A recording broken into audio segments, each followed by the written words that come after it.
she's Latina. I look at myself, I'm black. But in fact, my father's Puerto Rican, my sister's father's from Venezuela, my family's from Jamaica.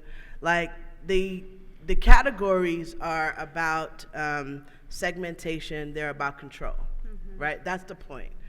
It's not helpful to us to simply ignore them either, right? To be like, we're just all human.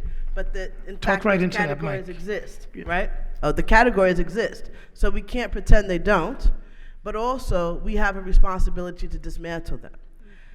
So, I'm a member of Bay Area Black Lives Matter, and that's right. Yeah. And one of the reasons that I believe so strongly in this movement is because Black Lives Matter is not simply for black people.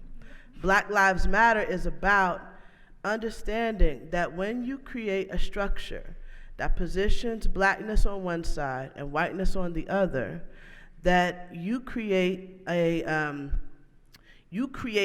poles, you create positions in a society, and everyone is measured against those positions. Everyone.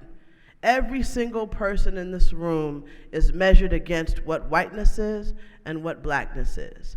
And so when we uplift and say, because on the black side, black is inhuman, right? Black is slave. Black is animal. Black is unworthy, undeserving. It's all of those things.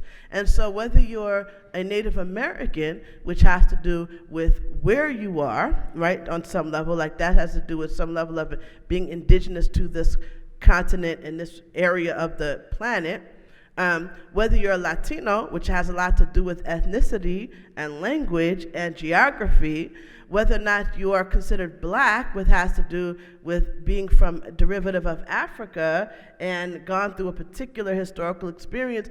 What I'm trying to get at is that this way we understand race, it's all based on a whole slew of characteristics, and they're all different. They're all different.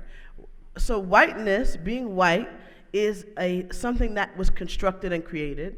Blackness and being black is something that was constructed and created. And everything else, you'll notice, and this is the last thing that I'll say about this.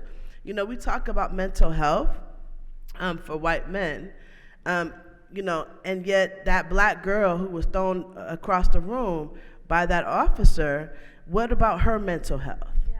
Right? Why are we so constantly, this is about who is human, right? Who is human? That officer is considered more human than that child, because we are worried about how he feels. What was he thinking? Why did he do that? The news covered that particular angle over and over, but we know very little about that child. Who was she? What was she feeling? What was she thinking? What are you thinking? People don't care about that, right?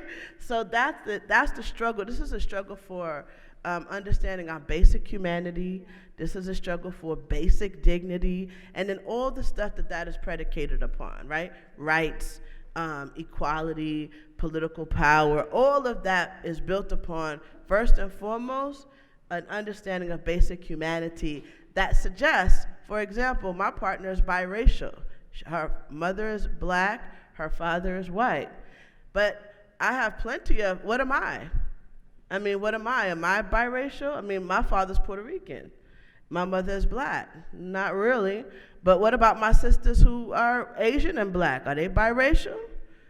People don't think about it like that. You know what I mean? So the only time we think about lines being crossed is when one of the parents is white. So the point here is that we got to go deeper. We got to get more complicated, and we got to get more real.